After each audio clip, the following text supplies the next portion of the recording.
How are we doing, everybody? Thank you for joining us for this next film breakdown for the Skills Academy. This month, obviously, we're focusing a lot on driving and finishing through contact, but also on handling some ball pressure, which we'll get to later in the film breakdown. We'll go ahead and get started off with the finishing and driving through contact.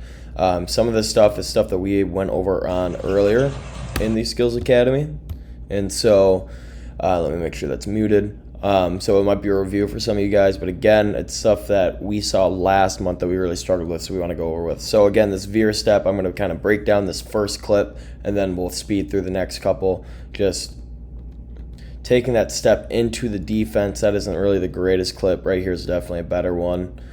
Taking that step into the defense as we drive, here's a good one. So you can see if we back it up a little bit. Takes that first step down. Now you can really see how he's loading into this right leg, okay? And he's going to step. We talked about this all the time. He has Tobias, or I don't even know who that is. I think it's Matisse Thybulle on his back. He's going to step in front to keep that advantage, okay? Now he's in front. We talk about this all the time. If we can get in front after we have the advantage, you have so many more options, and now we can easily finish. Okay, so really that veer step is just that step down and then step in, like we're making an L with our steps instead of going 1-2 directly to the basket. We'll take a look at another one here. This is another good one. 1-2 into Kelly Olynyk. If we back it up again, you can kind of see it a little bit slower. Stepping in to initiate the contact. Remember, hit before you get hit. We want to be the ones initiating contact as the offensive player.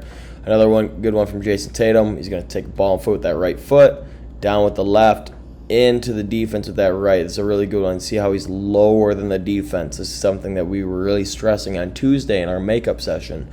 We need to get lower than the defense to have leverage. You get into him, he gets in front and is able to finish.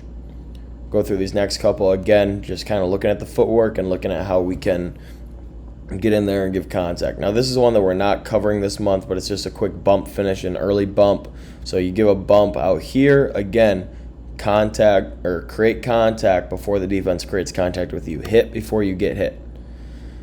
Just giving a good bump can help lead you to getting better driving angles, but also we can see how this kind of concept of veering into the defense is really important. He has the advantage. He's going to create more of an advantage. Right? We want to keep that advantage or grow our advantage as the ball handler. Create contact, veer into the defense, give that bump. Last set of finishes here. This is our power finish or our bully finish. So as we've been going, we're kind of just essentially jump stopping right into the defense. Gives a good move. Ball and feet right into the defense. If we go back again here, I just want to really emphasize this real quick. Ball and feet hit at the same time. We can jump off both, land on both, and get into the defense and finish. Again, ball and feet, give a good bump, we're able to get there and finish. Good bump, we're there and we finish. Good, okay, so now this is kind of the last piece of the film breakdown and what we're going over this month, which we're going to hit on tonight, Wednesday. Which is handling ball pressure, and we're going to be talking about what's called a hip swivel, okay? And so I have a bunch of old clips of Steve Nash because he was so good at this. Just when we're getting pressured, the first thing that I want to talk about, he's in a closed stance. So a lot of times we try to handle ball pressure by staying open or using crossovers between the legs behind the backs to try to get around the defense. When in reality, we should probably just set up the offense because you have to trust your teammates that you will get the ball back. Okay, so he's in what we call the closed stance, if I go back here, which means that his inside foot, in this case his right foot, is splitting the defense's feet, okay, and the ball is protected on his outside hand with his left hand. Now, one other thing, and I know it's hard to see here, this is old film, okay, his chin is attached to his shoulder so he can still see the court. So a lot of times we get pressured, we'll turn our back to the basket or we'll have our head down because we're worried about losing the ball. You still have to be able to initiate the offense. But a lot of times too, when you're being pressured out this far, and in the NBA this is even more exemplified, but even at the high school level, I can get clips and send them out if you guys would like. Everybody else is in a much harder position to where they have to help in, and it's going to make your job easier because there's so much more space. So this guy, the on-ball defender, is so extended. If he gets beat, which you guys can see, either these guys are going to completely have to help in, or he's going to have a straight line drive to the basket, which is exactly what he gets. Just getting downhill, they don't help in well enough, and he's able to get around. Now let's talk about the actual hip swivel. So we're going to see here, ball and inside foot hit, and we are going to want to pop back and open up our hips. So if we see this again, so this is a great thing to use when you're being pressured, to open up your hips to make a read on the defense. We want to try to get outside of their hips if we can, but if we can't, we can obviously cross, or we can get right back into our hip swivel. Ball and foot, he opens, that foot that was inside pops back, and now he's getting around and exploding around.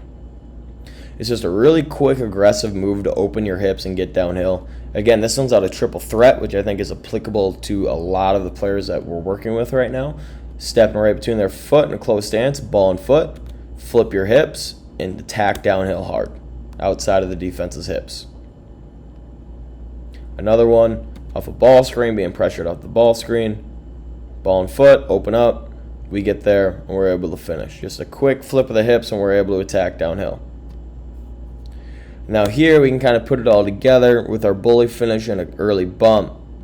We handle the pressure, we hip swivel, Steve Nash does, and is able to get downhill to set up his ball screen. Now he has the advantage here. He could probably get to an inside hand layup.